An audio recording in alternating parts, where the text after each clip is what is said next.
Thank you, Mr. Chairman. Mr. Fauci, you were quoted on CBS Face the Nation saying it's easy to criticize, but they're really criticizing science because I represent science. Do you represent science, Mr. Fauci? I am a scientist who uses the scientific method to gain information. Yes, you said you represent science. Do you represent science, Mr. Fauci? Yes Again, or no? Yes or no? No, that's not a yes or no Yes, answer. it's a yes or no. I don't think it is. Okay, well, we'll take that as a you don't know what you represent. Oh, But this, as director of the NIH, you did sign off on these so-called scientific experiments. And as a dog lover, I want to tell you this is disgusting and evil, what you signed off on, and these experiments that happened to beagles paid for by the American taxpayer. And I want you to know Americans don't pay their taxes for animals to be tortured like this. So the type of science that you are representing, Mr. Fauci, is abhorrent, and it needs to stop. Mr. Fauci, you also represent the type of science that where you confess that you made up the COVID rules, including I didn't hear what you 6 said. feet social distancing and masking of children. I never said I made anything up. You admitted that you made it up. You I made it didn't up say as you went. I made it up. So are you saying this is fake news, Mr. Fauci? I didn't say I made anything up. What did you say? I said that it is not based in science and it just appeared. But this is science. What does dogs have to do with anything that we're talking about today? These are scientific experiments. This is what you signed off on. But you also told the American people they had to distance by 6 feet. They had to wear masks. But let's also talk a little bit further about the type of science that you represent. NIH scientists made $710 million in royalties from drug makers, a fact that's been hidden. Let's talk about the fact about, is it right for scientists and doctors getting paid by the American people, government taxpayer paychecks, to get patents where they're paid millions and hundreds of millions of dollars in royalty fees, especially when the NIH and these government agencies, most powerful agencies in our country, are recommending medical suggestions and advice and making up guidelines like 6 feet distancing and masking of children. Do you think that's appropriate? Do the American people deserve to be abused like that, Mr. Fauci? Because you're not doctor, you're Mr. Fauci in my few minutes. No, I don't need your answer. I want to talk about this right here. Mr. Chairman, Fauci, objection. I reclaim my time. Objection. I reclaim my time. I reclaim my time, Mr. Raskin. Gentlelady will suspend. Mr. Chairman, Point of order. just in terms of the rules of decorum, are we allowed to deny that a doctor is a doctor just because we don't want him to be a doctor? Yes, because in my time, that man does not deserve to have a license. As a matter of fact, it should be revoked, and he belongs in Gentlelady will prison. suspend. The gentlelady should recognize the doctor as a doctor. Thank you. Mr. Chairman, is this what we have become? Is this what we have devolved into? No decorum. You know what? We can do that hearing about the poor men that were injected with syphilis because I support you in that. That's horrific. And this government that does things like that to Americans doesn't have decorum to the American people. Mr. Chairman, The gentleman is out of point of regular order, please. The gentleman is out of order. Decorum. Recognize the point of order. Go ahead with your point of order. You got it. No, I mean, I was going to say what Representative Raskin said. That's completely unacceptable to be able to deny Dr. Fauci, who's here, a respected member of the medical community, his title. And that's actually a personal attack on his character. And I have instructed her. He's not respected. And I've instructed her to address him as a doctor. I'm not Gentlelady shall addressing him as continue. doctor. Let's talk about Mr. this. Chairman, I I'm would reclaiming move that my the woman's time. I'm reclaiming my time. Words get taken I'm down. reclaiming my time. Second that. Point of order. Suspend. All right. A member can only move to have words. I'm sorry. The issues we are debating are important ones that members feel deeply about. And while vigorous disagreement is part of the legislative process, as I said at the beginning, members are reminded that we must adhere to established standards of decorum in debate. This is a reminder that it is a violation of House rules and the rules of this committee to engage in personalities regarding other members or to question the motives of a colleague. Remarks of that type are not permitted by the rules and are not in keeping with the best traditions of our committee. The chair will enforce these rules of decorum at all times and urges all members to be mindful of their remarks. Does the gentleman from California have anything further? We should have to take her words down. Yeah, I made it, I offered that her words be taken down, Mr. Chair. Point of order, Mr. Chairman. Mr. Chairman, I'd like to make a point of order. Mr. Because Griffin they is accused us of worshiping President Trump. We don't worship President Trump. Gentlelady will suspend. Mr. Griffin, you have a point of order. Mr. Chairman, while it may not be polite, I believe the rule only applies to members of this body, the Senate, and the President of the United States. I do not believe that it applies. The rule on taking down words does not apply to a witness. Again, I'm not condoning the words. I'm just relating or asking whether or not it applies to individuals who are just happen to be here in front of us. I agree. The chair overrules the point of order by the gentleman from Maryland, but ask that members please afford all other members the respect they're entitled, refrain from using rhetoric that could be construed as an attack on the motives or character of another member or the witness. You may proceed. Thank you.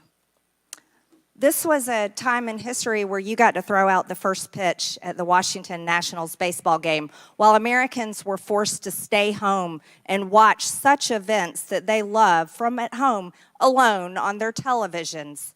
And what a hypocrisy this picture shows. Here you are without your mask, with empty seats everywhere. Remember the cardboard cutout fans? That was one of the most insulting things to Americans, having to watch the games from home where you got to go and enjoy the game and sit right next to people not following the 6 feet of distancing, not wearing your mask, and everyone else was forced to stay home and stop enjoying life. And your science here, your science is displayed perfectly in this picture where children in school were put in plastic bubbles because of your science, your repulsive, evil science. And let's go back to your very own email. You said earlier you don't use email. Oh, you do. Right here. This is your own email where you said the typical mask you buy in the drugstore is not really effective in keeping out virus. I do not recommend that you wear a mask. This is your email. This is your own words. But yet children all over America were forced to wear masks. Healthy children forced to wear masks, muzzled in their schools. And then they were forced to learn from home because of your so-called science and your medical suggestions while you and all your cronies get paid from Big Pharma. You know that what this committee should be doing? We should be recommending you to be prosecuted. We should be writing a criminal referral because you should be prosecuted for crimes against humanity. You belong in prison, Dr. Fauci. Mr. Chairman, I have another point of order. I recognize Ms. Dingell. Just want to make sure the record is clear. Dr. Fauci testified that he did not use his personal email for official business. He did not say he did not use email. And I think today, this particular has been full of lies and disregard and disrespect, and we need to stick to facts. Now recognize Dr. McCormick for 5 minutes of questions. Thank you, Dr. Wenstrup, Chairman. It's been insinuated that politicians, only bloggers, only conspiracy theorists are disagreeing with you. I want to point out that I'm probably the only member of Congress that actually treated patients during the pandemic from the very beginning to the very end of the pandemic, during night shifts in the ER. Thousands of patients during that time. And in 2020, I was censored. My medical license was threatened because I disagreed with bureaucrats. Literally taken off the internet as a person who is treating patients with leading-edge technologies, developing theories, but doing my very best, but being censored by the United States government for the first time, stepping in and taking the place of medical professionals as the experts in healthcare. Any dissent surrounding COVID-19 treatments, mask mandates, and any public policy surrounding the pandemic was immediately labeled as anti-science. I watched as public health officials and politicians told my patients what treatment options were best for them, regardless of their comorbidities or their medical history. Despite my education and my training and my experience, my opinions were relegated to conspiracy and misinformation by so-called healthcare experts who had never treated a patient throughout the entire pandemic. This has been a black eye on the medicine and has highlighted why government should never insert itself in between patients and their healthcare providers. The American people deserve to make medical decisions through conversations with their physicians rather than politically motivated mandates. Dr. Fauci, did you ever treat a patient for COVID during the pandemic? I was part of a team that was at the NIH that took care. We didn't take care of many of them. Okay, so not hands-on. Got it. Thank you. Why would I be criticized by a bureaucrat for doing my very best as a healthcare? This is a rhetorical question. But why? Why would the government, who's never treated a patient for COVID, you can read all the things you want, but you're not there. You're not seeing patients. You're not watching people die, intubating patients right there with that disease in your face, watching it happen, watching the development of this disease and actually learning from it. But I'm being told by bureaucrats what's right and wrong. And what's funny is everything I was censored on, I was proven to be right. Pretty crazy, isn't it? You said in an interview that you gave as part of an audiobook written by Michael Spector that you believed an institutional should make it hard for people to live their lives so they'd feel pressured to get vaccinated. Could we run the audio clip on that, please? You think can be done about it? I have to say that I don't see a big solution other than some sort of mandatory vaccination. I know federal officials don't like to use that term. Once people feel empowered and protected legally, you are going to have schools, universities, and colleges are going to say, you want to come to this college, buddy? You're going to get vaccinated. Lady, you're going to get vaccinated. Yeah. Big corporations like Amazon and Facebook and all of those others are going to say, you want to work for us, you get vaccinated. And it's been proven that when you make it difficult for people in their lives, they lose their ideological bullshit and they get vaccinated. Thank you. Are all objections to COVID vaccinations ideological bullshit, Dr. Fauci? No, they're not, and Thank that's you. not what I was referring to. Well, in reference to making it hard for people to get education, traveling, working, I'd say it very much was in context. And I take great offense to this. Miss Allison Williams testified before this committee about losing her job because she sought an exemption for ESPN's vaccine mandate, which came from recommendations from bureaucrats like yourself. She and her husband were actively working with a fertility expert, a physician, on how to get pregnant, and agreed with the premise that she was young, healthy, wanted to get pregnant, and shouldn't get the vaccination for medical purposes. But she was fired because you made it hard, just like you said in your statement, because you didn't want to make sure that the ideological bullshit got in the way of her working, of living her life, of making a medical decision with her healthcare professional. I think America should take great offense to this. That's exactly what you meant when you said making it hard for people to live without getting a vaccination. You affected people's ability to work, travel, be educated, to actually flourish in American society, to self-determine, as we're all given God-given rights. Shame on you. Dr. Fauci, you've become Dr. Fear. Americans do not hate science. I don't hate science. The American people hate having their freedoms taken from them. You inspired and created fear through mass mandates, school closures, vaccine mandates that have destroyed the American people's trust in our public health institutions. This fear you created will continue to have ripple effects over generations to come. You have already seen its effects in education, in the economy, and everything else. Quite frankly, you said, if you disagree with me, you disagree with science. Dr. Fauci, I disagree with you because I disagree with fear. And with that, I yield. I now recognize Ms. Malliotakis from New York for 5 minutes of questions. Thank you, Mr. Chairman. I think many of us in the committee are really disturbed by revelations to this committee that there were officials at NIH that deleted government records, they deleted personal, or they used personal information, personal emails to communicate and circumvent freedom of information laws. So I just had a couple questions about that. Dr. Fauci, did you delete any emails or records related to the Wuhan lab or the origins of the virus? No, I did not. Okay.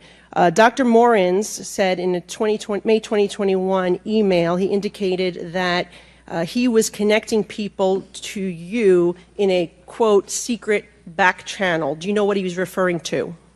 I don't have any idea what he's talking about. There is no back channel at NIAID. Okay, there is, he also said in another email that there is no worry about Freedom of Information Act. I can send stuff to Tony on his private email. Did you communicate with anyone relating to anything regarding NIH or with Dr. Morins on a private email? I do not do government business on my private email. Okay, so have you communicated with Dr. Morins via private email, even if it was not necessarily your definition of government business? It might have been because, as I mentioned in my opening statement, one of his functions is to write chapters, medical scientific chapters with me, so it is conceivable that I communicated with him on my private email when we were writing a chapter, and that was not official What business. about Peter Daszak? No. Okay.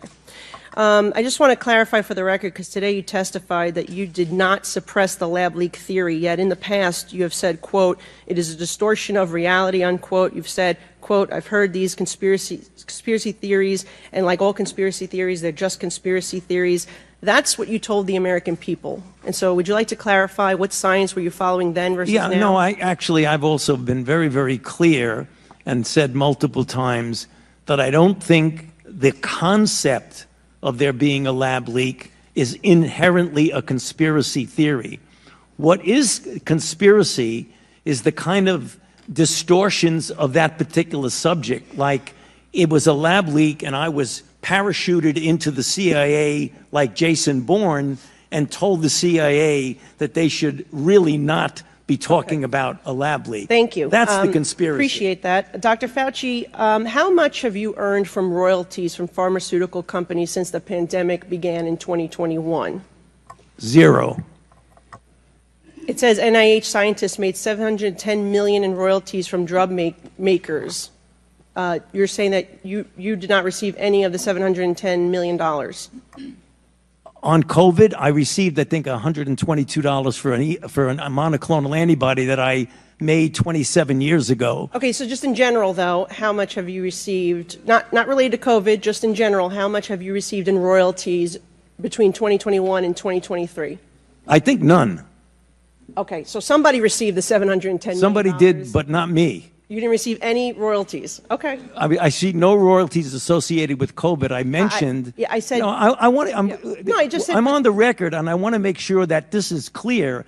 That I've developed a monoclonal antibody about 25 years ago that's used as a diagnostic that has nothing to do with COVID, and I receive an average of about $120 a year from that patent. Okay, but the bottom line here is that scientists at NIH did receive $710 million in royalties, and I guess my question is, don't you think that if these experiments are made using American tax dollars, that any of those royalties, this nearly billions of dollars, should be going back to the American taxpayer, not in the pockets of the scientists? Do you believe that's a law that we should consider changing? If you want to change the patent laws and the Bayh-Dole Act, then go ahead. Okay. But that's not for me to say. I'm asking your opinion. Okay. Well, anyway, moving on, I just want to say that, we know billions of dollars have been funding these animal experiments, both here domestically and in foreign land. I'm very troubled by the cruel, horrific animal research that has been done on U.S. land and in foreign laboratories. Taxpayers are footing the bill for billions of dollars. These beagle puppies that have their throats slit, they're being injected with ticks, they are murdered after just a few months, piglets, rabbits, you name it. FDA is saying we no longer need to be testing human medications on animals, that there's other ways to achieve this. Can you comment on that, if it's time for the United States of America to be moving on from these cruel animal and horrific costly tests? I'd be happy to comment, but I'm puzzled as to what that has to do with the origins of COVID. Well, I have a question about it, Okay, and you're I'd be before happy this to committee, answer and it. it has to do in general with the amount of waste of tax dollars Right. that NIH is using. Well, the animal experiments that are conducted by and funded by NIH go through strict regulations of the proper use of animals in research. So I'm not, Congressman, with all due respect, I'm not trying to be confrontative. I'm not sure what you're talking about, but the experiments that the NIH funded go through strict regulatory processes of the treatment of animals, the humane treatment of animals. Well, they're not very humane, and I will say, as the former director, you signed off on these experiments, and so my time has expired, and we will. Well, I signed off on them because they were approved by a peer review. Now recognize Ms. Dingle from Michigan for 5 minutes. Time's expired. Now recognize Mr. Jordan from Ohio for 5 minutes. Thank you, Mr. Chairman. Doctor, why was it so important that the virus not have started in a lab? We don't know where it started, and that's the reason why I keep an open mind. So I don't know what you mean by why was it so important. It wasn't important. You still don't know where it started? The guys you gave money to figured it out in 3 days. No. Mr. Anderson said on January 31st, 2020, virus looks engineered, virus not consistent with evolutionary theory. The very next day, Dr. Gary said, I don't know how this happens in nature. It'd be easy to do in a lab. And then 3 days later, Shazam, they switch and say it has to be nature. So they figured it out in 3 days, but you still don't know? No, in fact, if you look at what they were saying, Congressman Jordan, they were saying that it was not a manufactured virus. It still could have evolved out of a lab. Well, let me read something here to you. They're not incompatible. In our study on the censorship of the Biden administration working with big tech, I want to read you a WhatsApp message from Mark Zuckerberg. Can we include that the White House put pressure on us to censor the lab leak theory? So this is a communication on July 16th, 2021. Nick Clegg, Joel Kaplan, Sheryl Sandberg, Mark Zuckerberg. They're certainly feeling the pressure to downplay any lab leak theory and go with the natural origin theory. Is there a question there? One's coming. Here's another email to Mark Zuckerberg. It says, subject line, COVID misinformation, Wuhan lab leak theory. In response to continued public pressure and tense conversations with the new administration, we started removing 5 COVID claims, including the lab leak theory. Mr. Zuckerberg responds, this seems like a good reminder that when we compromise our standards due to pressure from an administration in either direction, we often later regret it. Why was it so important the virus not have started in a lab?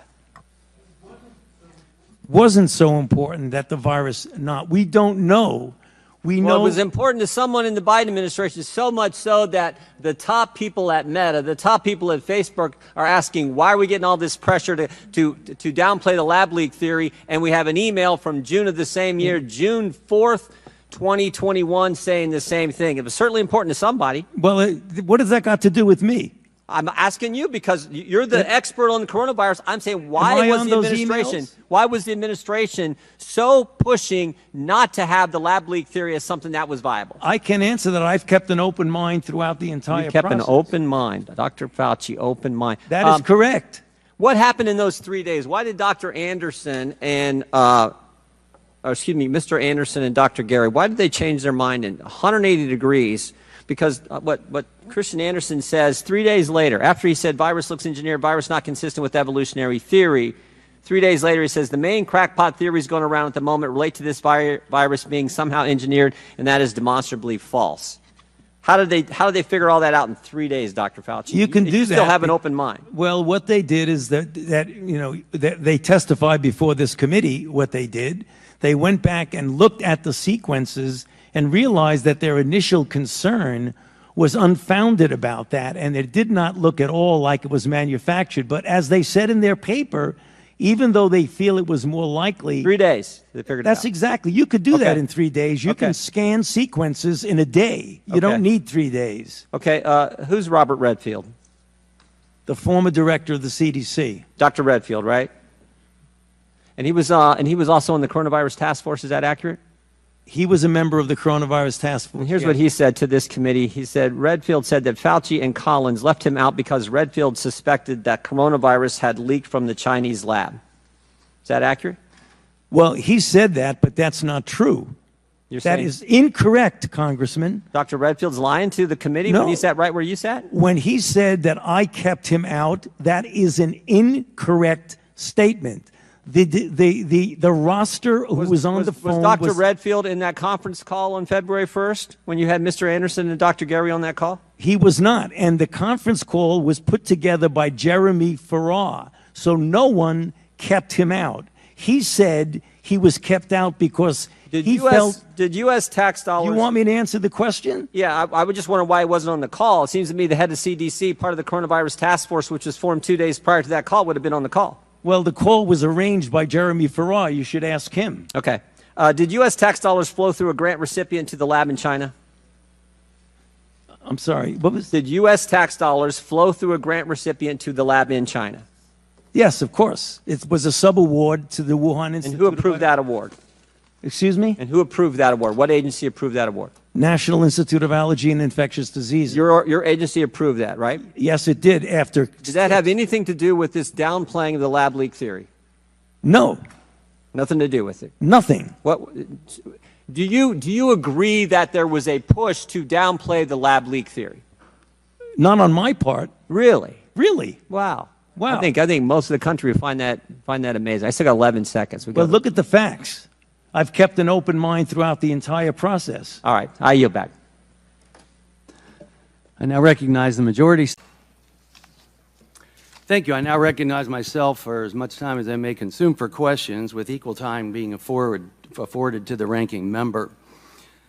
Dr. Fauci, February 1, 2020, you were on a call with Dr. Farrar, Dr. Collins, and other scientists regarding the potential that COVID-19 was engineered. Was CDC Director Redfield on that call? No, he was not. Okay. Dr. Fauci, you've said that you had to rely on virologists and evolutionary biologists regarding origins because you're not an expert. Is Dr. Redfield a virologist? I believe he is. Yeah. He is. Prior to the pandemic, NIAID awarded at least 3 grants via the New York Blood Center to Dr. Zhao Yusen. Are you aware of these? I'm sorry, to Dr. Yusen Zhao. Are you aware of those grants? Dr. Yusen Zhao. Your microphone is not on, Doctor. Your microphone is not on. I'm not familiar with that name. Okay. Well, NIAID awarded at least 3 grants via the New York Blood Center to that scientist. He was a high-ranking Chinese PLA official and director of a lab at the Chinese Academy of Military Medical Sciences. Does it concern you if U.S. taxpayer dollars are funding someone like this? Grants that are submitted to the NIAID go through a very Does it concern you? I'm not talking about the process Well, right I don't now. know Does it anything concern you that that U.S. taxpayer dollars would be going to someone who's a high-ranking Chinese PLA official? Yes or no? I would have to know more about that, Mr. Chairman, Okay. because I don't even Well, know it the concerns person me. you're talking about. Are you or were you ever aware that the U.S. State Department in 2005 issued warnings that the Chinese government was working on the creation of bioweapons? I was not aware of that. Thank you. Did you ever discuss the Chinese bioweapons program with anyone in the intelligence community? I've never discussed the Chinese bioweapons program, to my knowledge, with anybody. Before, during, or after the COVID-19 pandemic, did you speak to the FBI, CIA, DIA, or any U.S. intelligence agency concerning viral research of any kind?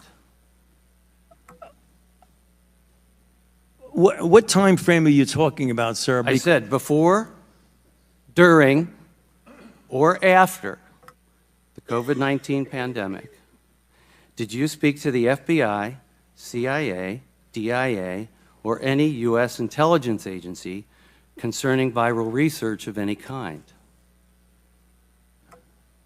I can't give you the specifics of it, but back in the time of the anthrax attacks, we certainly had a number of briefings of by agencies that were intelligence agencies. I don't remember who they were. It could have been any of the above that you mentioned, about the possibility that there were bioweapons that had fallen into the hands of bad actors, i.e. terrorists, that might have been used potentially as a bioterror attack. That was at a time when we had thought that the anthrax I attacks... appreciate that. I appreciate your expertise in that. Well, that's the answer. But did you at any time talk concerning viral research of any kind?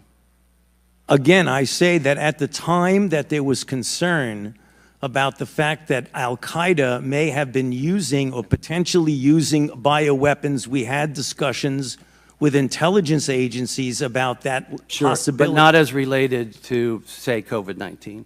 Not to my knowledge about COVID. Now, but let me just make sure we get the facts. After the investigations began about COVID, I was briefed by intelligence agencies about possibilities of there being activities going on in different laboratories. I was briefed by intelligence agencies. Thank you. Science is always open to debate, and it's a benefit. The science supported restricting travel from certain countries at the beginning of the pandemic. And after these orders went into effect, the president was called racist and xenophobic. Dr. Fauci, you said in your transcribed interview that you supported those orders. Dr. Fauci, were those orders racist and xenophobic? No, they were not. Thank you. The vaccine saved millions of lives, and I want to thank you for your support and engagement on that. However, despite statements to the contrary, it did not stop transmission of the virus. Did the COVID vaccine stop transmission of the virus? That is a complicated issue because in the beginning, the first iteration of the vaccines did have an effect, not 100%, not a high effect. They did prevent infection and subsequently, obviously, transmission. However, it's important to point out something that we did not know early on that became evident as the months went by, is that the durability of protection against infection and hence transmission was relatively limited, whereas the duration of protection against severe disease, hospitalization, and deaths was more prolonged. We did not know that in the beginning. In the beginning, it was felt that, in fact, it did prevent infection and thus transmission, but that was proven as time went by to not be a durable effect. Yeah, definitely had a positive effect for many people, especially those that were vulnerable. But we knew from the trials that people that got vaccinated still were subject to getting COVID. So was the COVID vaccine 100% effective? I don't believe any vaccine is 100% effective.